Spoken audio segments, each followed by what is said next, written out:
Well, shucks, baby.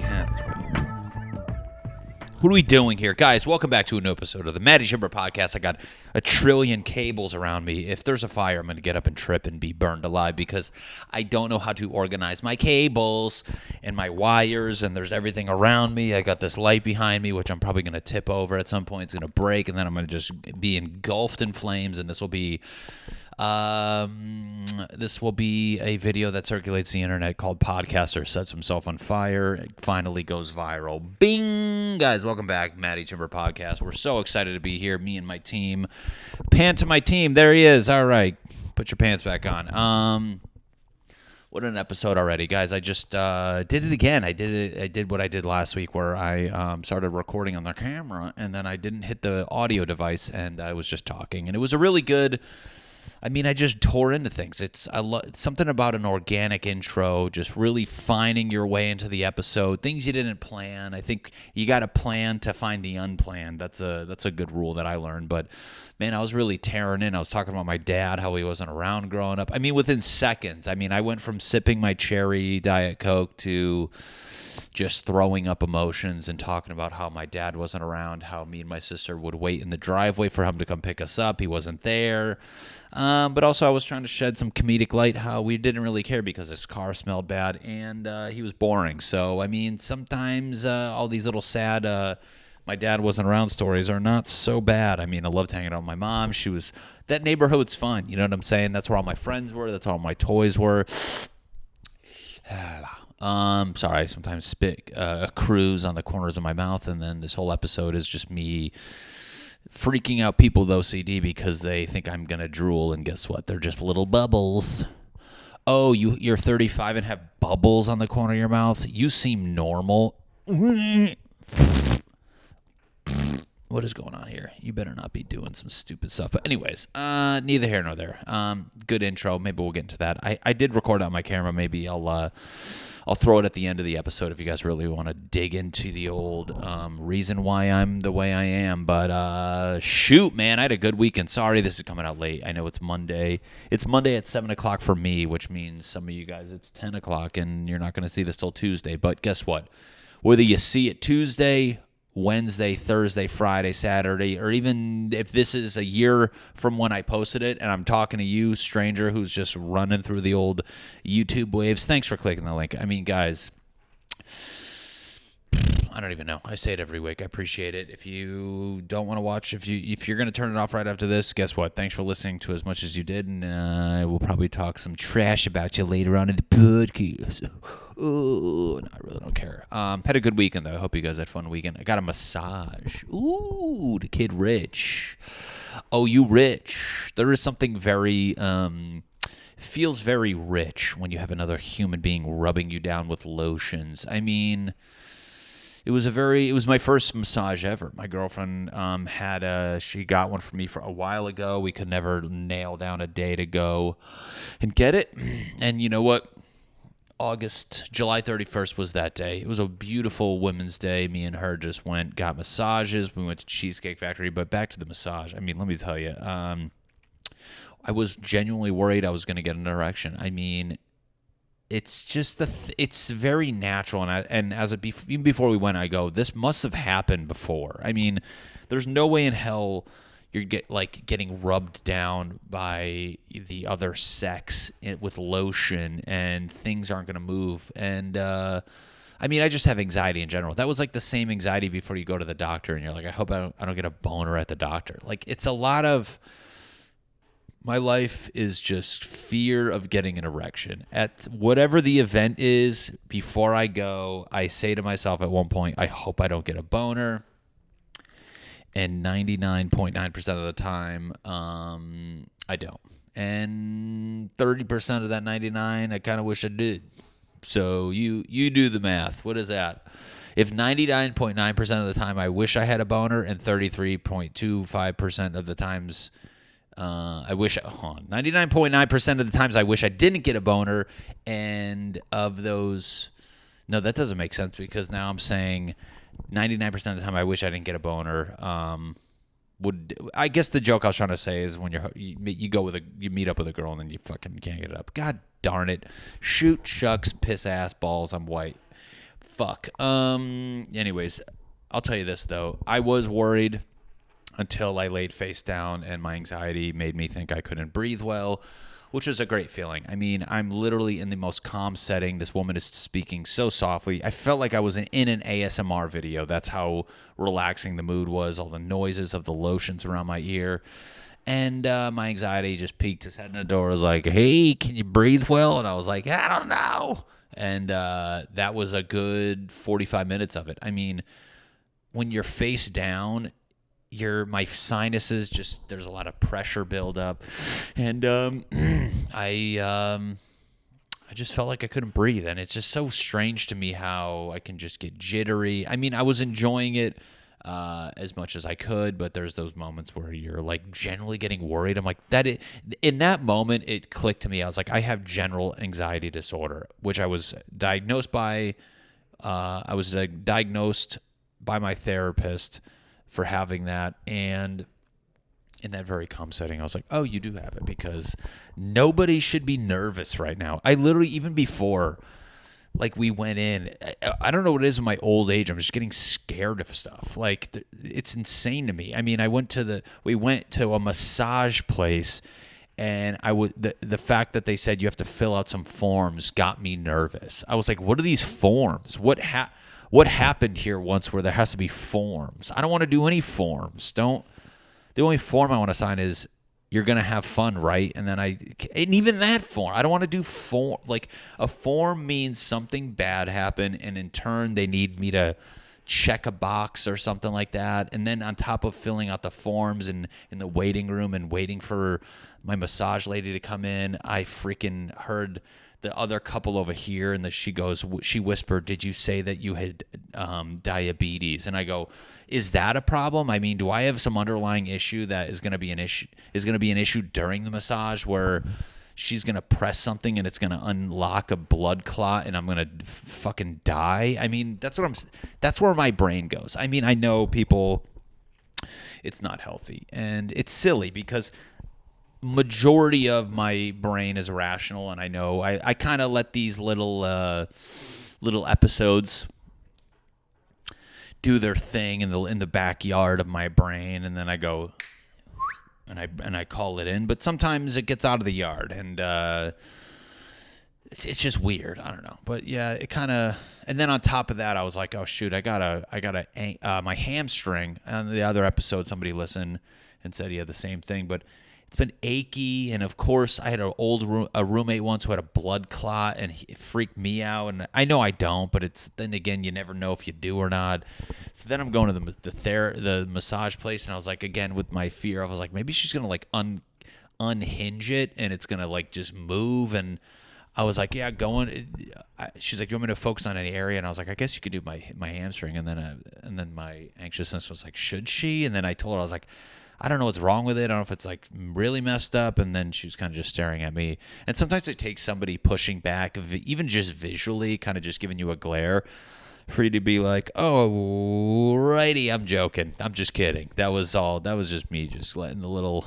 And then I try to explain my anxious metaphor of like, this is me letting the anxiousness out in the backyard, and it got out the backyard and for a little, and yeah, so just focus on my back, please. But let me tell you this, people. Once everything settled down and I felt good, boy, every single part of my body has a knot on it. I didn't realize how many knots. I'm literally just a goddamn. I'm like your headphones after they go through the wash. Remember headphones with cords? That's literally my body. Every area of my body has a knot on it. I mean, there was a point where I was like, are you just hurting me? I mean, I don't even know what's going on. I get the back has the knots, and the neck from all the typing and all the fucking. No, I'm just kidding. But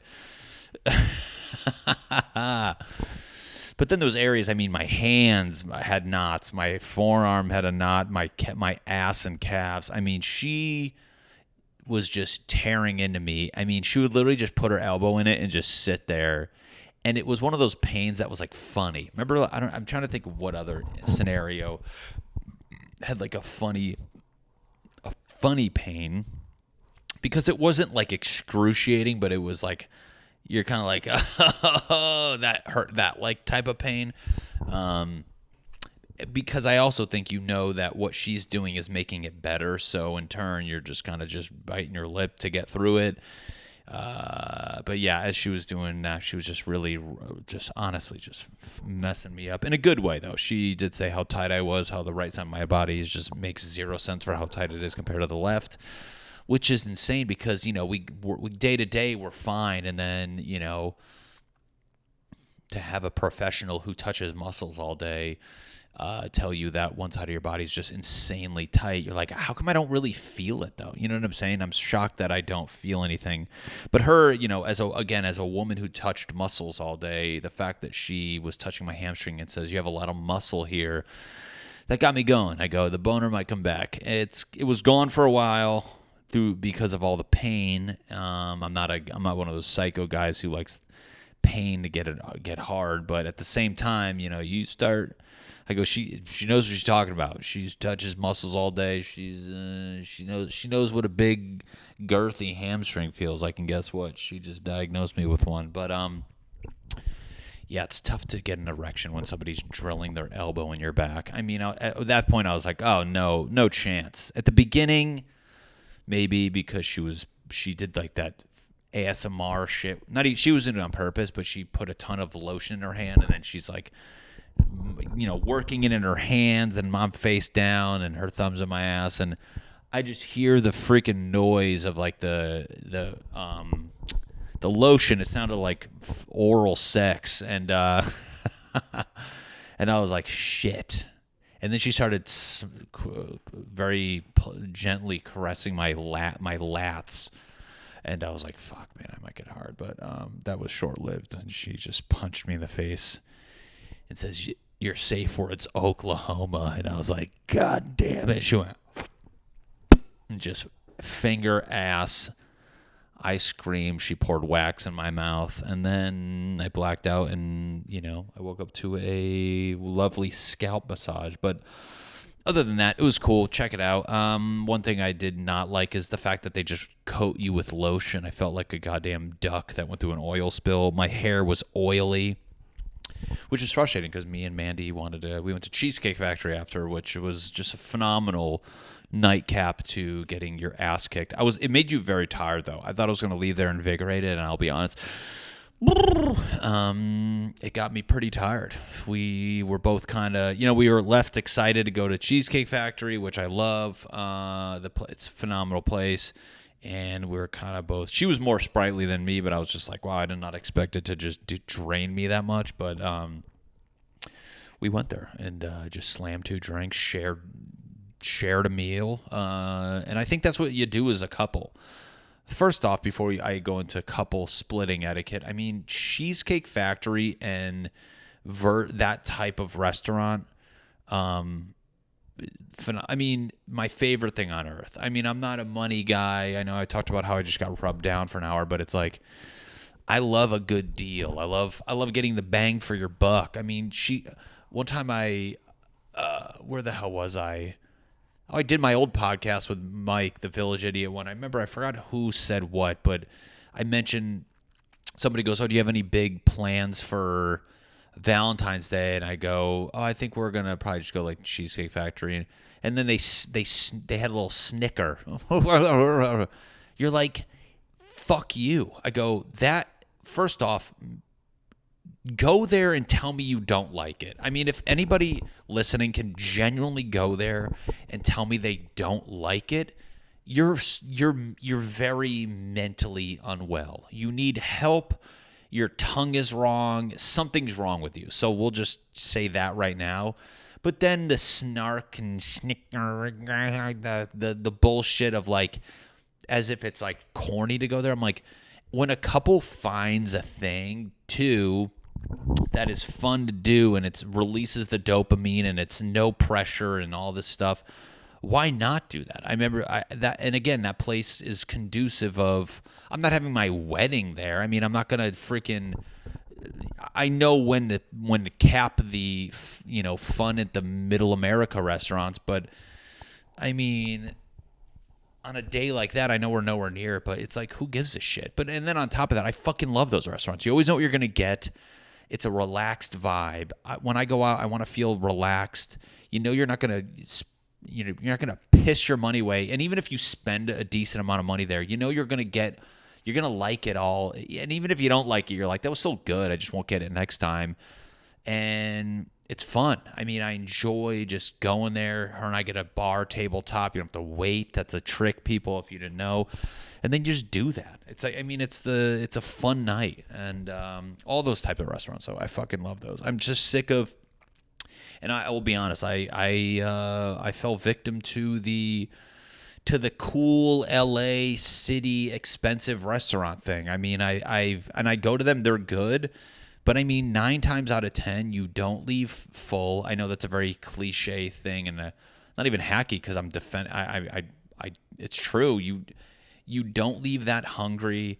You spend an assload of money. I mean, the amount of money I've spent going on like fun dinners with friends, where we're all doing family style, which is the worst way to eat, is just not. I can't. It happens so many times where literally just family style, everybody's drinking, and you forget that we're gonna split the bill evenly, and then you do the math of what you ate, and you're just like, oh, mine's probably like $40, which is still insane for how little I ate.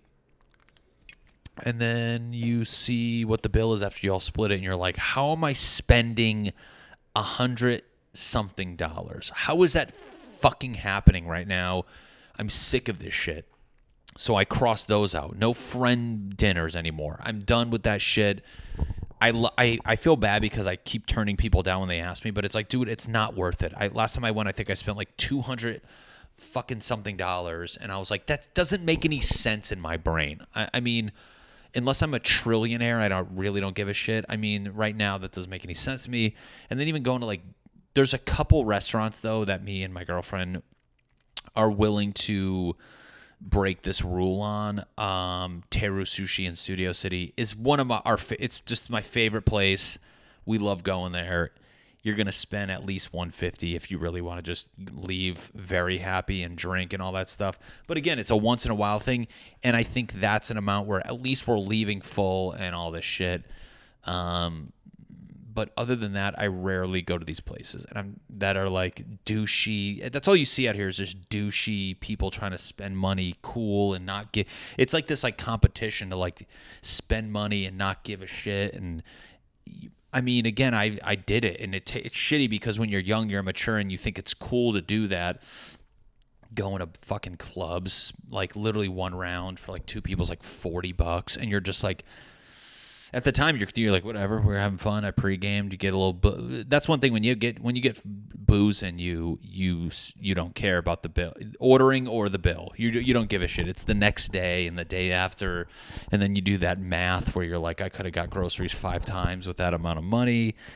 It's always that post-mortem recap of a bill where you're like, God damn it, and it's different because I mean, when I had a job, I didn't give a shit. But even then, I was like, this isn't smart. I don't like this shit. But it's always that kind of a recap of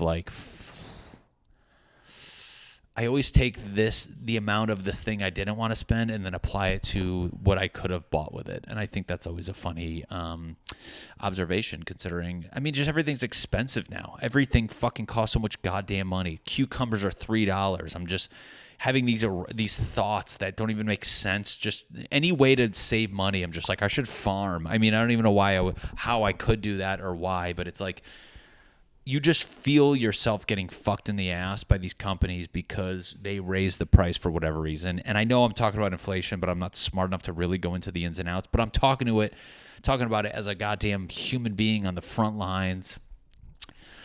At the grocery store, I know grocery store workers said they were on the front lines during COVID. Well, guess what? Now the customers are on the front lines during the inflation, and I'm like, hey, you're not that much money. I don't know when we started doing this, and that's what's frustrating. The second like I saw gas go up, you damn well know once it shoots up because of the cost per barrel. And then I feel like when it can go down, say $2, greed kicks in and it only goes down $1.20 because they want to pocket the rest of that save. You know what I'm saying? That's what's going on, people. That's why I'm skeptical, and I'm doing everything I can to save goddamn money right now. I'm doing everything, baby. I'm going to Cheesecake Factory. I don't even go there a lot, but I'm at the point now where if I save money, I just get so horny and I feel like I won. That feeling, you ever save money and you're like, I feel like I just fucking won something. I don't even know what. And it's not even like I'm saving. I'm trying to think of what's the best thing I've been saving. I mean, for example, I think just comparing, like, for all I know, the bottom line number that I spend is not even that good. But when I see what something's cost at the store and I can go to another place or another outlet and find it for cheaper, done. Like, for example, forever I've shopped at, Trader Joe's, fuck with Trader Joe's. But I've always I've always noticed them out of the corner of my eye being like, y'all, you guys do some sketchy shit. How are you dirt cheap here? And then some of your things are way more money than other places. So I'd get a little things here. Then I go to like the Ralph's, and then Ralph's is our Stop and Shop. It's our Publix. It's our, whatever your normal store in town is. That's what our Ralph's and Vons are. And then you fucking go there and you're like, okay, this is much cheaper here. But then some of their other crap is more expensive. And you're like, I don't know what the fuck's going on. People, I'm going to tell you something right now and you're going to shit your pants. If you go to Amazon Fresh, same as they all have the same thing. Some things are cheaper, some things are more. But what I've been saving doing Amazon Fresh for the most part, as far as bulk and kind of just like the general bulk of my grocery run, is pretty insane. I mean, I feel like I am. I mean, I'm doing the math. I can see, like, for example, this podcast is not funny, but I guess what I get excited. I like talking about this.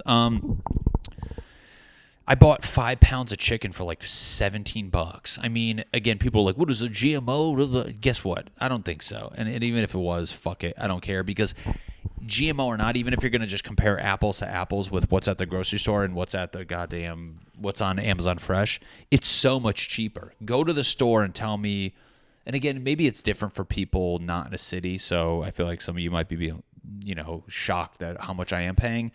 But for what I've noticed in the game of out here, I'm saving an assload of money. And, I mean, even let's just break away from money and all that stuff and go back to just the general methodology of saving money. I mean, what it's getting me to do is buy more bulk-ish. 5 pounds of chicken. I got a fucking pillowcase of rice, dude. I'm fucking... Bro, I can hunker down right now. If a fucking volcano or some shit went off, dude, I got a fucking bucket of rice, fucking hella chicken. I can just forge water. I mean, what I'm getting at is now I'm being responsible. Like, after this podcast, I have to go to CVS to buy sandwich bags because I need to take all the chicken breasts out of my big package of chicken, and then I put them in my sandwich bag, and I get a piece of masking tape, put it on the individual sandwich bag, and then I weigh it, and then I mark the weight, because then I can see, then it starts to let me I'm prepping to not waste food, which is a bad habit I feel like a lot of people have. Forever, when I was working and I was really not trying to save money and all this shit, I would throw so much food away and I would feel really guilty doing it. But now I'll get the chicken, I put it in the baggie, I weigh it, and now I know, even for my meal prepping, I eat, and all I want to eat chicken-wise is about 4 to 5 ounces. I'm not trying to eat like 9 ounces of chicken and all this shit. So then when I say I freeze all the chicken breasts, and then when I'm like, okay, what do I want for the next 2 days? I'm going to have this type of chicken or whatever, or I'm going to make this. Then I can take one out. I know what the weight is, so you're not guessing, and then some of it's too much chicken, not enough.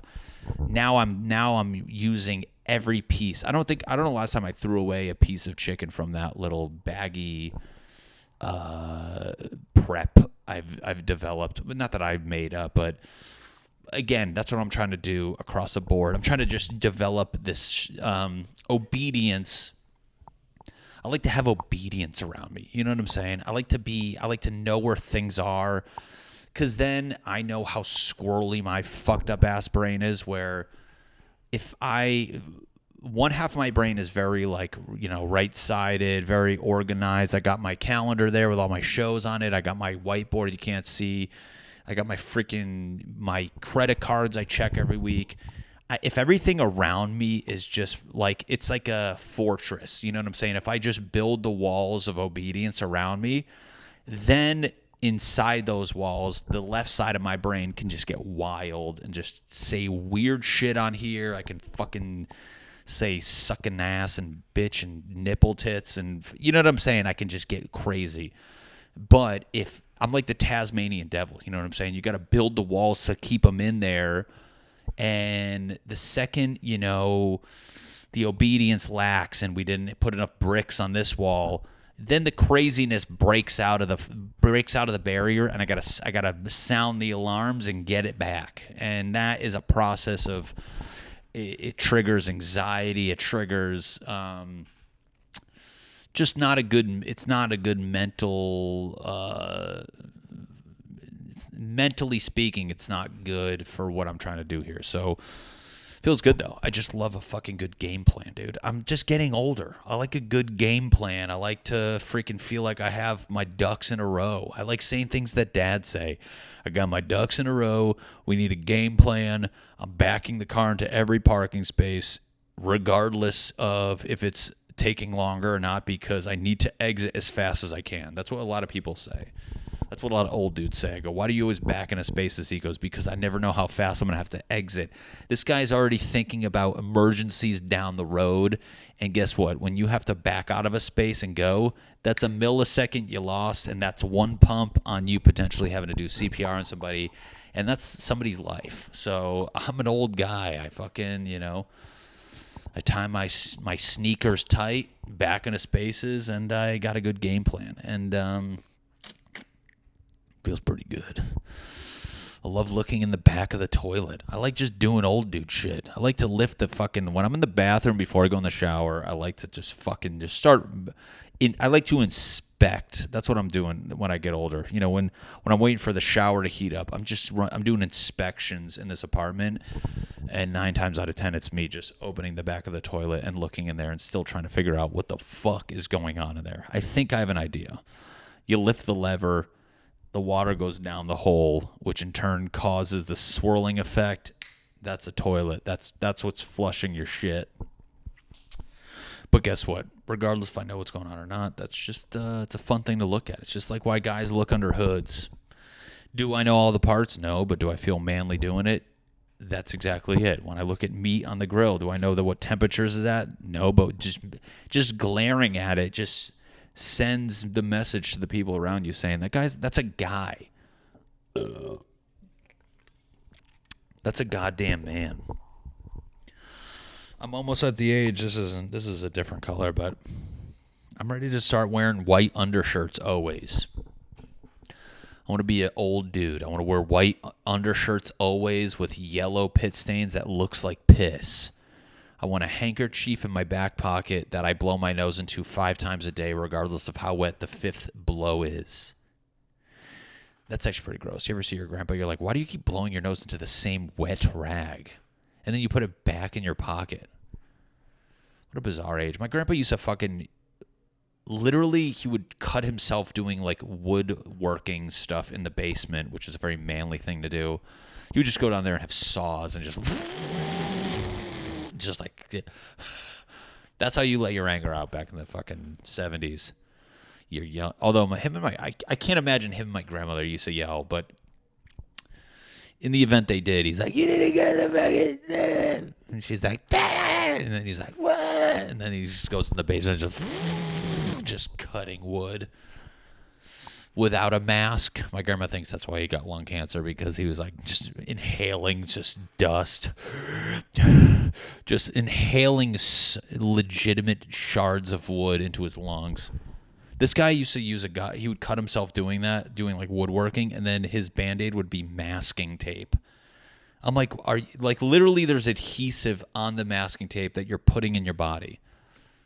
That is the last era of rugged dudes who, I mean, you won't see that again. I mean, if I did anything rugged, I think, I don't think it would be like intentional. Like if anything, like looking back, like he was just like, fuck your glue. I know I'm doing it, dude. I gotta build this table. What are we going to not have dinner tonight? That's the dude shit. Like if I did something intentional, like that seemed like it could potentially be masculine, like when my grandkids look back, they're going to be like, no, he just didn't know. I mean, he put his face in front of the microwave when he made nuggets when he was 35. I mean, that's just dumb. I mean, it's not like he's like a tough guy. And then my grandkids are like, Grandpa, why did you usually put your face in front of the microwave when you'd eat nuggets? And why were you 35 eating nuggets? And I'm just like, huh? Just can't hear them ever. What? I can't wait to get to the age where I can just pretend like I can't hear anyone.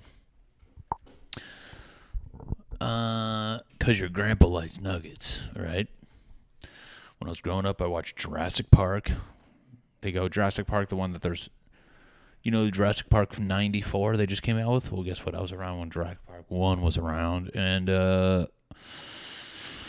although we couldn't find dinosaurs in the real world, I like to pretend like I could find them, and they conveniently made chicken nuggets that were dinosaurs. And I ate them until I was 38.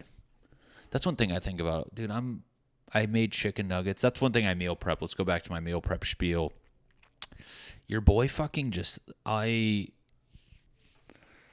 I like eating healthy, but I also love the challenge of not eating boring healthy. I mean, I think that's a thing we all strive to be or do. And without going too much into it, I make healthy chicken nuggets, and they're just so good. I mean, I'm going to make a video about them so everybody can see. They're just that good. You blend the chicken up. I mean, you season it beautifully.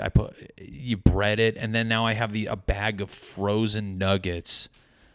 I have a bag of frozen nuggets, and they're just like, I'm going to get them right now. I want you guys to see. I want you to see what I'm talking about. These are nuggets I made. And I freaking basically... I feel like I'm talking to a visitor. I feel like a person who never has visitors, and now I'm just like cornering them, being like, I made these nuggets. They're like, I need to leave. And I'm like, let me show you my nuggets real quick. Basically, see how they're all the same thickness? People, that's the trick. I wouldn't take them out because they're not cooked. See how they're all the same thickness? Basically, I pulse the chicken up in a food processor. I season it with, I have some rib seasoning that's pretty good. I don't get too crazy, but you want it to be flavorful. And then I freaking roll it out with a cookie. I put saran wrap down on the table. Then I put the hunk of chicken that's blended up, and I smooth that out to about, just under a half inch. We'll say, just under a half inch. And then I lift up the saran wrap, put that on a cookie sheet. You let it chill in the fridge for at least like an hour or two. I like the salt and everything to kind of coagulate. I got to put these back before they thaw out. And then basically you put them, I take them out, I cut them into equal squares, and then you freeze that. And then once it's frozen, I take it back out, break off the chunks, break off the squares. As you can see here, see a little square. And then you freaking flour, put in a little flour, and then from flour to egg wash, and then I do the breadcrumbs. But the trick is, because I have so many, I'll do like 8 at a time. You do 8 in the flour, or I would toss everything in the flour, and then I would refreeze them because that's a step that's super. You can literally just put all of them in the flour and shake it in a Tupperware, and then I put them. And then I put them back on the cookie sheet. I'll freeze them again. And then from there, I'll do like batches of like 8 to 10. I do a big thing of like beat eggs toss them in the eggs, toss them in the breadcrumbs, shake it in the breadcrumbs, lay it out. And then you basically put that back in the freezer. I know it's a lot, but guess what, people? I'd rather do all this than eat shitty bland chicken. And then I freeze it, and then I put them in the bags.